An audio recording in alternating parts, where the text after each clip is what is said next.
नमस्कार दोस्तों, स्वागत है आपका हमारे चैनल इलेक्ट्रॉनिक स्किल्स में।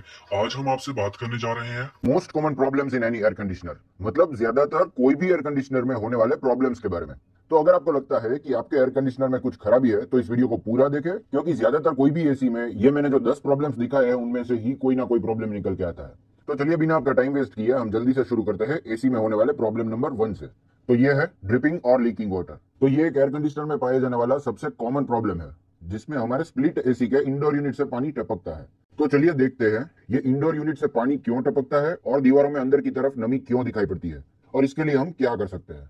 तो एक तो ये एसी इंस्टॉलेशन के वक्त अगर ड्रेन पाइप ठीक से नहीं लगा तो हो सकता है इस ड्रेन पाइप की वजह से कहीं और पे इंडोर यूनिट में ही पानी इकट्ठा होना शुरू हो जाता है और दीवारों से शुरू होते हुए नीचे उतरता है। तो इसका सोल्यूशन ये है कि जब एसी का इंस्टॉलेशन चल रहा है तब इसके इंडोर और आउटडोर यूनिट को कनेक्ट करते हुए एक कॉपर ड्रेन पाइप ज्वाइंट आता है, उसे नट बोल्ट से ठीक से टाइट करना है, कुछ इस तरह से कि उसमें लीकेज ना हो। फिर अगर ड्रेन पाइप ठीक से लग तो गया है पर यह कचरा फंसने के कारण ब्लॉक हो जाता है और पानी अंदर आने लगता है, तो इसलिए इसे हर सर्विस पे आपको ड्रेन पाइप जरूर चेक करवाना है। और कई बार क्या होता है कि यह ड्रेन पाइप बाहर डायरेक्ट सनलाइट की वजह से सड़ आ जाता है और यह ज्वाइंट से ब्रेक होने लगता है। तो इसलिए हमें इस ड्रेन पाइप को जब हम सर्विस करवाते हैं तो हर 2 या 3 साल पे इसे चेंज करवा देना है। अगर आप ये फॉलो करते हैं तो आपको एसी के इंडोर यूनिट से पानी टपकने की समस्या कभी नहीं होगी। फिर दूसरा जो कॉमन प्रॉब्लम है जो कि कोई भी एसी में पाया जाता है वो है टू मच नॉइस। ये प्रॉब्लम एक तो ज्यादातर बेस्ड है एयर कंडीशनर ब्रांड्स पे।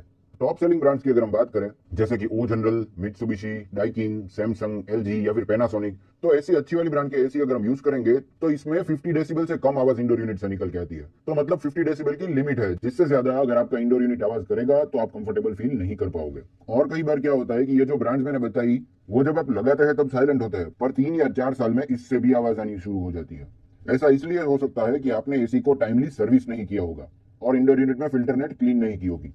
इसलिए क्या होगा कि आपके इंडोर यूनिट का जो ब्लोअर फैन है उसकी एफिशिएंसी कम हो जाती है और उसे घूमने के लिए पावर तो ज्यादा लगेगा ही, पर इसके साथ साथ वाइब्रेशन की वजह से आवाज भी करेगा ये। तो ये इंडोर यूनिट फैन को सर्विस कराना बेहद जरूरी है और हर 30 दिन पे इंडोर यूनिट में जो फिल्टर नेट लगी है उसे भी वॉश करके सब कचरा निकालना है। या फिर एक वजह यह भी हो सकती है कि एक्चुअली आपको जो आवाज सुनाई दे रही है वो आउटडोर यूनिट के कंप्रेसर फैन से आ रही है, जो कि आपकी विंडो के पास लगा हुआ है, और क्योंकि आपकी विंडो साउंड प्रूफ नहीं है ये आपको अंदर तक सुनाई दे रहा है।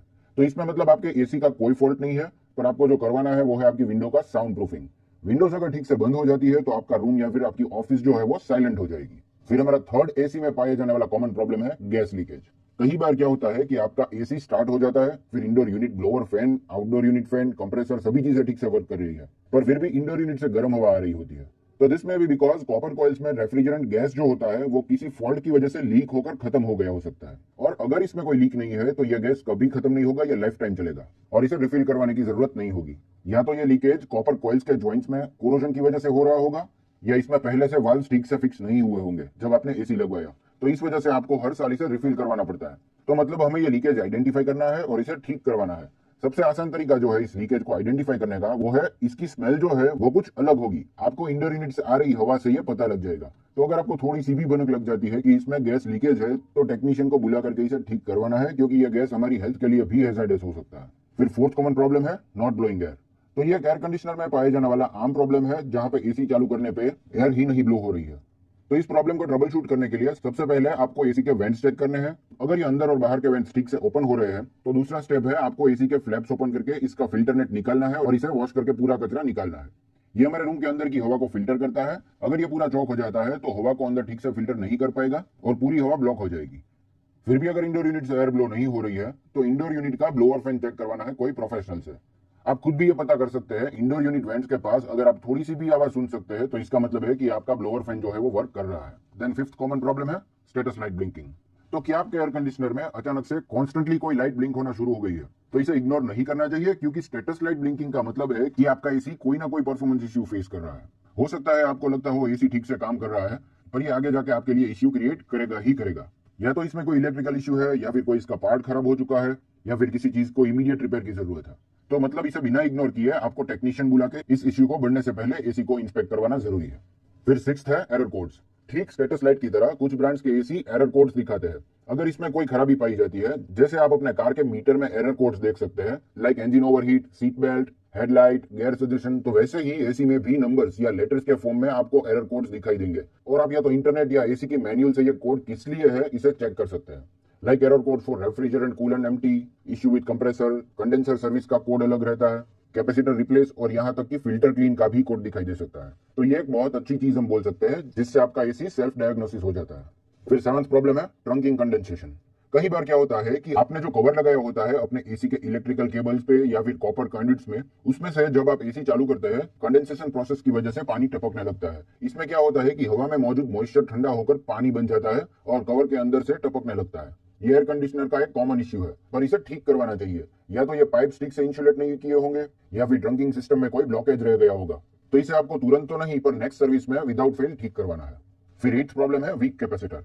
तो एक खराब या वीक कैपेसिटर चेक करने के सिम्टम्स बहुत ही आसान है। क्या होगा कि इंडोर यूनिट का फैन चालू होगा पर यह रूम टेम्परेचर पर एयर ब्लो करेगा, पर आउटडोर यूनिट बंद होगा। और अगर आप आउटडोर यूनिट को नोटिस करें तो यह हर 30 सेकंड पे बजिंग साउंड प्रोड्यूस करेगा। आपको लगेगा जैसे यह स्टार्ट होने की कोशिश कर रहा है पर वापस बंद हो जा रहा है। तो ये फॉर श्योर ये आउटडोर यूनिट में कैपेसिटर खराब हो चुका है।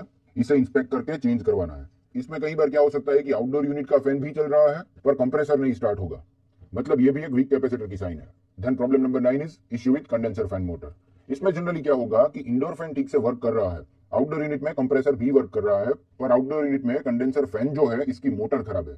इसलिए क्या हो सकता है कि घर के अंदर हो सकता है एसी ठीक से काम करे पर आउटडोर यूनिट बहुत ज्यादा गर्म हो सकता है और कई बार इसमें आपको धुआं भी दिखाई दे सकता है। ये हो सकता है आपने बहुत दिनों से मतलब 1 या 2 साल तक एसी स्टार्ट नहीं किया है और इसका कंडेंसर फैन जो है वो चौक हो गया है। तो फर्स्ट टाइम जब आप एसी स्टार्ट करोगे और ये कंडेंसर फैन अगर स्टार्ट नहीं होता तो इसे थोड़ा सा धक्का मार के भी आप देख सकते हैं कि ये घूमने लगता है और ये पूरी सीजन फिर से ठीक से काम करने लगता है। पर इस चीज का हमें नो डाउट ध्यान तो रखना ही है। और हमारा last and the 10th common problem जो है वो है एसी ट्रिपिंग प्रॉब्लम।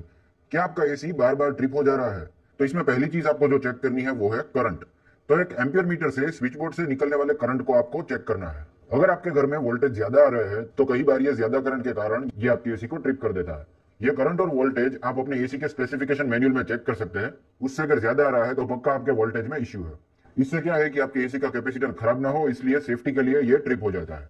तो आपको यहाँ पे एसी टेक्नीशियन की रिक्वायरमेंट नहीं है, बल्कि आपको एक इलेक्ट्रिशियन बुला करके अपने घर में वोल्टेज चेक करवाना है। तो दोस्तों ये थे कोई भी एसी में पाए जाने वाले टॉप 10 मोस्ट कॉमन प्रॉब्लम्स और उसके सॉल्यूशंस। अगर आपको मेरा ये वीडियो अच्छा लगा तो इसे लाइक कर दीजिए और मेरी चैनल सिविल इंजीनियरिंग फोरम को सब्सक्राइब जरूर करें। This is all for today. Thank you for watching.